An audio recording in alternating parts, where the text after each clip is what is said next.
Top 15 dangerous teens reacting to serving life in prison. Guilty verdict in a brutal murder and helping kill his friend Antonio Barbeau's great-grandmother. Austin, you know I love Austin. Are you ready to witness the horrifying reactions of some of the most dangerous youngsters who are serving life sentences in prison?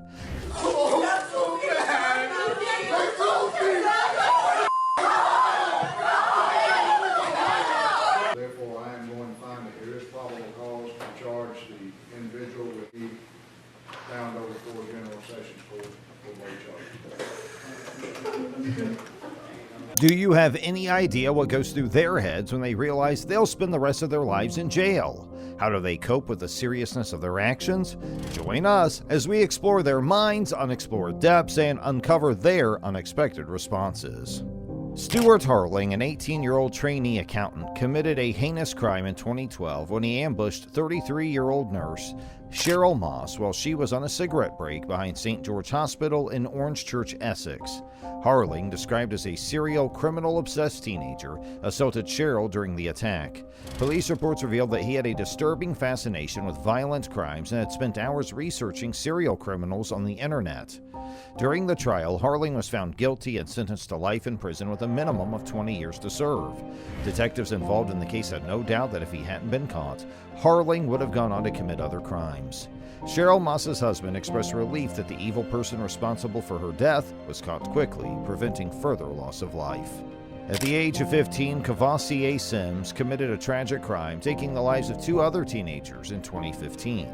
Craig, Cavassier Sims actually knew both of the teens he killed, and he had something to say in court as well. Your Honor, I am sorry about everything that happened, everything that went down. I didn't want none of that to happen when it happened. He pleaded guilty to 2 counts of second-degree murder and was sentenced to 70 to 120 years in prison by the Douglas County District Court judge. The incident occurred during a firearm transaction when Sims was suspected of a robbery and reacted with violence, assaulting both teenagers. He expressed remorse in court, apologizing for the tragedy, stating that he never intended for it to happen. Sims will have to serve a minimum of 35 years before becoming eligible for parole.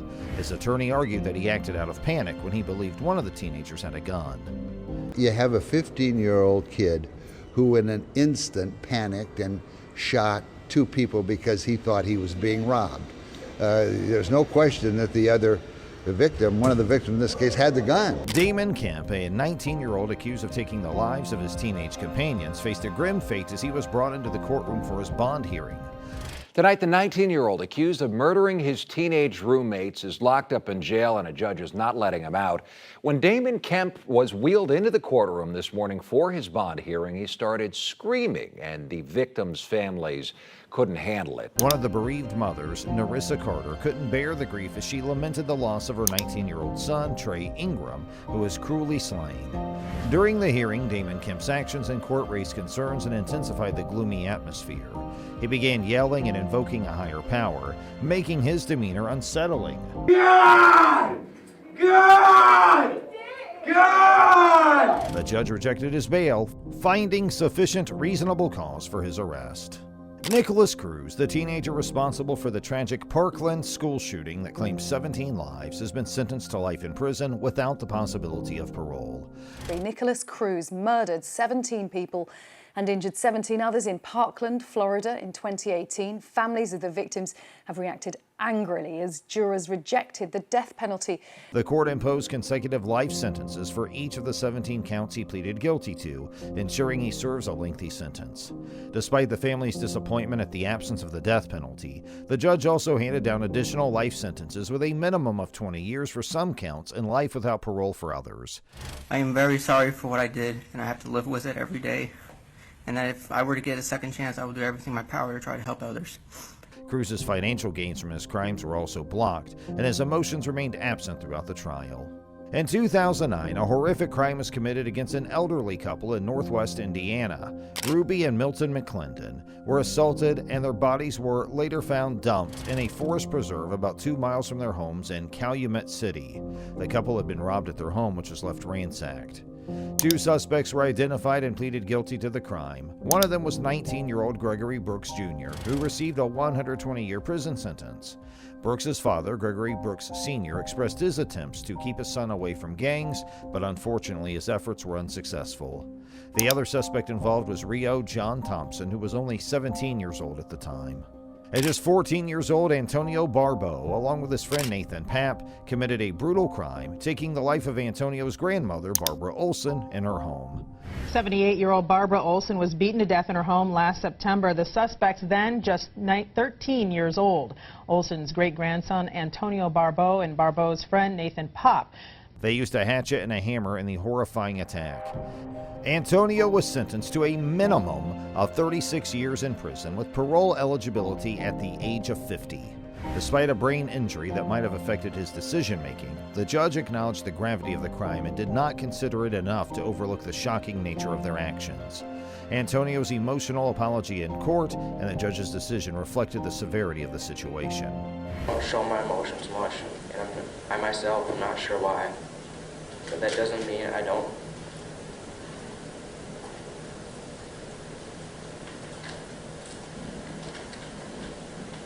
Eddie Devine, a teenager from Jackson, received a substantial sentence of 130 years in prison after pleading guilty to a series of serious charges. At the age of 17, he admitted to 2 counts of armed carjacking, 3 counts of armed robbery, 3 counts of kidnapping, and 2 counts of battery. Their carjacking suspect from last night. And they're calling this a speedy arrest. 16 WAPT's Jennifer Ortega live in our newsroom with the details. Jennifer.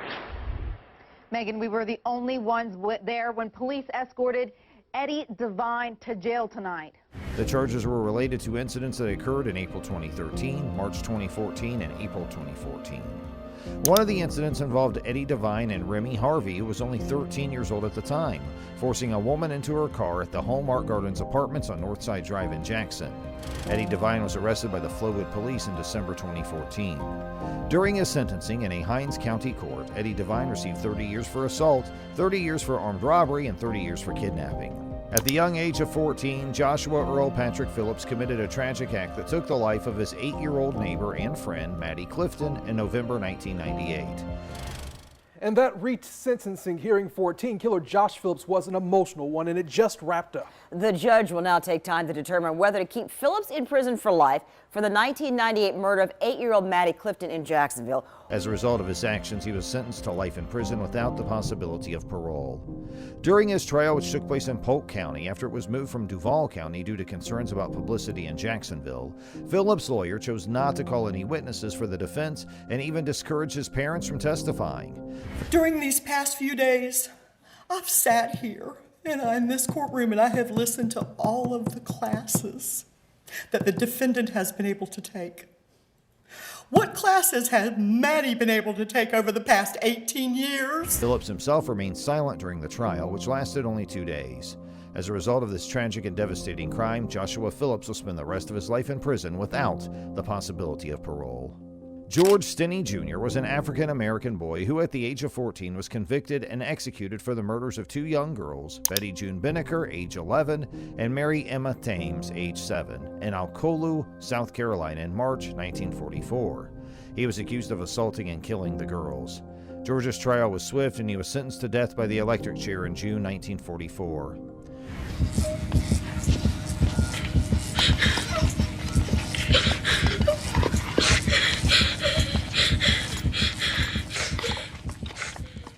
The court proceedings against George were highly flawed. His court-appointed counsel, Charles Plowden, a tax commissioner running for local office, failed to challenge the 3 police officers who testified that George had confessed to the crimes.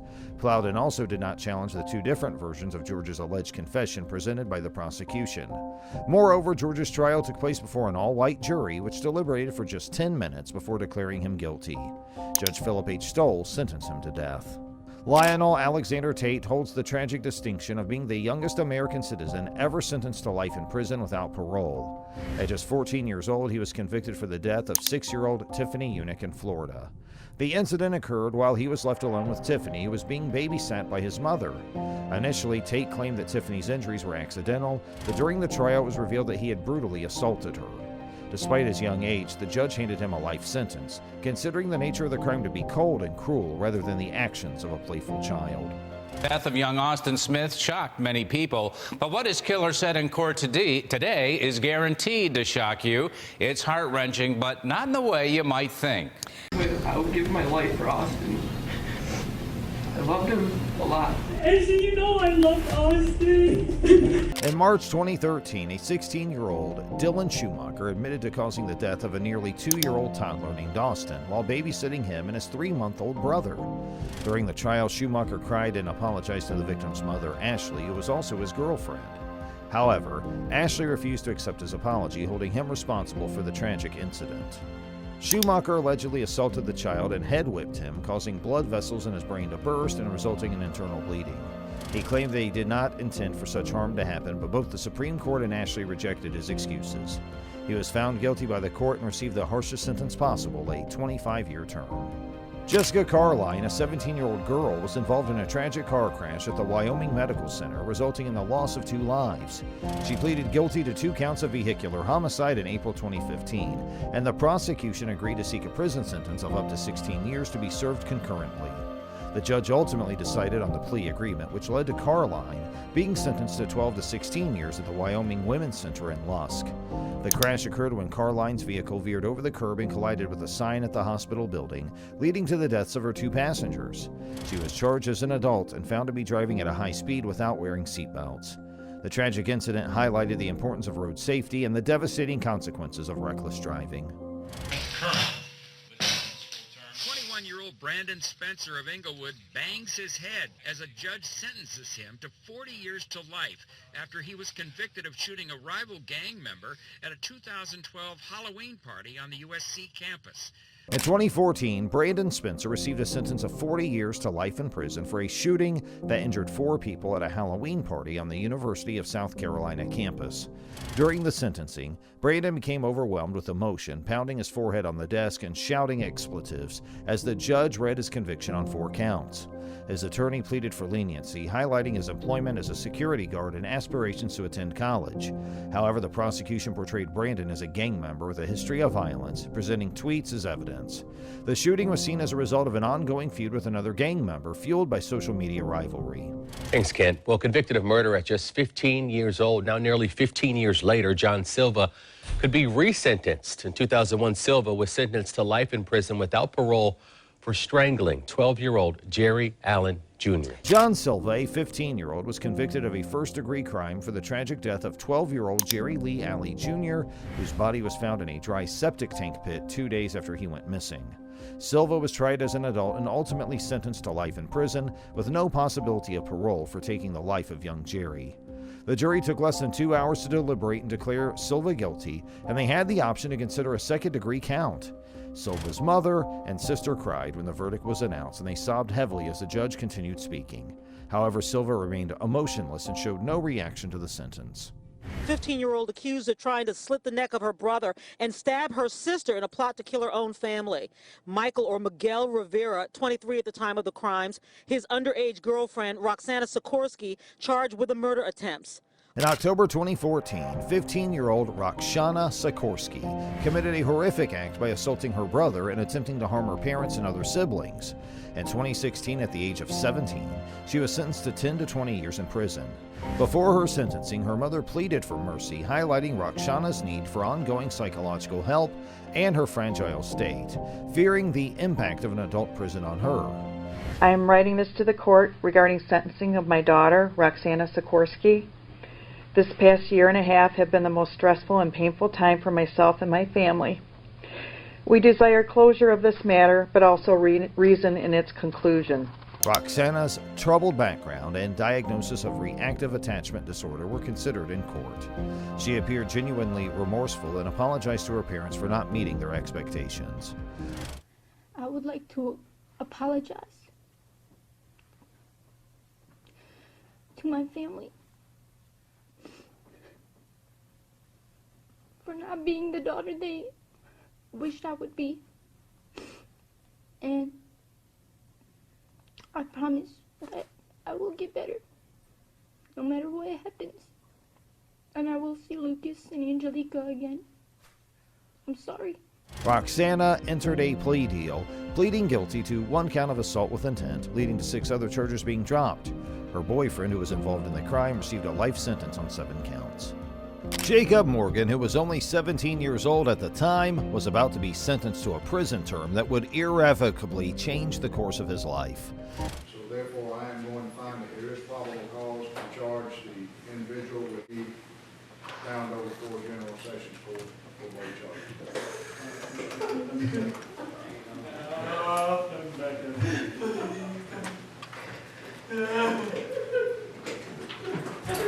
The unsettling events that took place in March 2015 had placed a gloomy cloud over his family as he acknowledged to committing a horrible deed that resulted in the death of his half-brother Joshua, who was only 14 months old at the time.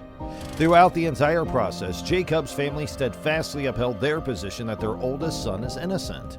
His mother, Julie Dover, courageously contested his guilt in court, and she remained at his side with unyielding parental love throughout the proceedings. They said that Jacob, who has autism and has struggled with his development, had tried to save Joshua from the flames, but was stopped by concerned neighbors who feared for his safety. During a 5-hour interview that was not filmed, Jacob's parents broke their son's confidence by revealing that he had struggled with reading and writing at a basic level, leaving him open to attack. This exhibition of emotion was absolutely gut-wrenching. During this particular interview, he gave the investigators a variety of different explanations as to how the fire started. In the beginning, he stated that the fire started by mistake when a pillow was left too close to a heater. Later on, he came clean and admitted that he had on purpose set fire to a cushion and then thrown it into the air. Investigators looked into the fire and found evidence of 2 distinct fires, one in the living room and another on a blanket in Joshua's bedroom where the innocent toddler was asleep at the time. The prosecutors disclosed that Jacob had admitted to being fascinated by fire and had admitted to lighting another fire on the property just 2 weeks before the terrible event. They also had brought attention to the fact that he enjoyed using tea candles and had an uncomfortable preoccupation with flames. Emotions were running high as the courtroom struggled to come to terms with the sad impact of the tragedy. The sentence of Jacob shed light on the complexities of the human psyche, as well as the fine line that separates tragedy from choices that can never be undone. The story of Jacob Morgan serves as a powerful reminder of the significance of showing compassion, understanding, and support for those who are coping with developmental issues, as well as the necessity of cultivating a secure environment for all people who are part of our community. An inconceivable event that took place in the fall of 2013 in a lovely hamlet in the state of Massachusetts shocked the community and sent shockwaves throughout the area. A terrible crime which was committed by Philip Chisholm, a student in the 9th grade at Danvers High School, would leave an indelible mark on the community's history. Philip's behavior took a sinister turn when he was just 14 years old, he viciously attacked and ultimately murdered the life of his cherished math instructor, Colleen Ritzer. JC, graphic testimony describing the moment Colleen Ritzer's body was found buried beneath a pile of leaves and debris. We also heard from a former student who was one of the last to see the young math teacher alive. Colleen, who was well liked for her sunny temperament and unwavering commitment to her pupils, had naively asked Philip to stay after school on that tragic day, not realizing that he had already begun to carry out the dreadful plan he had devised. As the school day came to a conclusion, Philip followed Colleen into a bathroom where he put her through a harrowing and excruciating torture. Colleen was left in tears after the incident. Everyone in town was left wondering how such a horrible event could take place in their otherwise calm village as the word of the tragedy traveled around the town. The people stared in shock as the news spread. Philip was captured by the authorities the following morning and the proof was indisputable. Colleen's blood was stained on his hands and he had made no steps to wash them. The authorities were determined to bring the offender to justice because the evidence against them was beyond reproach and there was no space for dispute in their case. As the legal proceedings progressed, the atmosphere in the courtroom boiled over with intense feelings. During the course of the trial, the now adolescent Philip gave the impression of being stunned and speechless, but it was Colleen's father, Tom Ritzer, who suffered the most profound loss. He voiced tremendous sorrow and regret for not being able to protect his cherished daughter from harm. He described how he looked for her at school, how he accidentally walked by her lifeless body in the woods, and how it was a disturbing revelation for him that he could not change what had been done. After the terrible catastrophe that had taken place, the town will never be the same. These individuals who were present during the tragedy will never forget the effervescent personality of Colleen Ritzer or the vile actions committed by her younger attacker. Both will remain etched indelibly in their hearts and thoughts. The story of Philip Chisholm serves as a powerful reminder of the necessity of having empathy for and remaining vigilant toward individual well-being inside our own communities in order to safeguard their safety and well-being. A young woman's life was cut cruelly short in the terrible year of 2003, and her partner was left gravely injured as a result of the incident. Life in prison without the possibility of parole. A judge handed down that sentence today to a man who admitted to killing a young woman and badly injuring her boyfriend in 2013. The man who was responsible for this heinous act was identified as Jaleel Smith, whose fate would be decided in a courtroom battle that gripped the entire country. As a much-anticipated decision was at last handed down, the families of those engaged in the case found themselves torn by a range of conflicting feelings. Jaleel Smith was brought before the judge and informed that he was facing a sentence of life in prison without the chance of release. During the sentencing hearing, raw emotions ran rampant, which led to dramatic outbursts and even prompted Smith to lose his balance and tumble to the ground at one point. Four defendants serve a term of life without parole. As to count 4 for the offense of attempted murder. This reaction from a confessed killer was the last in a series of intense moments in this Hamilton County courtroom, and exactly what the victims' families asked for. Judge Charles Q. Becky forcefully denied the defendant's request to withdraw his guilty plea in order to spare him from being sentenced to death, and instead imposed the highest possible sentence on the offender. Smith's own family urged with the judge for leniency, pointing out that he did not have a criminal past previous to the terrible night in question, and expressing their faith in his ability to be rehabilitated. In a sharp contrast to this, the families of the victims, Portia Brooks and Aaron Martin, pleaded with the court to impose the heaviest possible sentence on the defendant. The mother of Portia Brooks courageously stood her ground and insisted that those responsible for her daughter's death should be held accountable. Right now, it's dark. I'm sure with the help of my family, my daughter, my son, I'm sure I'll be able to one day, but this day marks the first day of being able to do that. Despite the fact that she was aware of the difficult path that lay ahead of her, she made a solemn commitment to proceed with the help of her loved ones and in adoring memory of her beautiful daughter.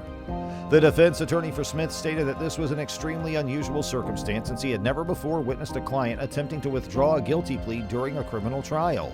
He had advised against it since he was aware of the serious nature of the allegations and the ramifications they carried. The atmosphere in the courtroom left everyone struggling with a mix of emotions, including relief, sadness, and fury.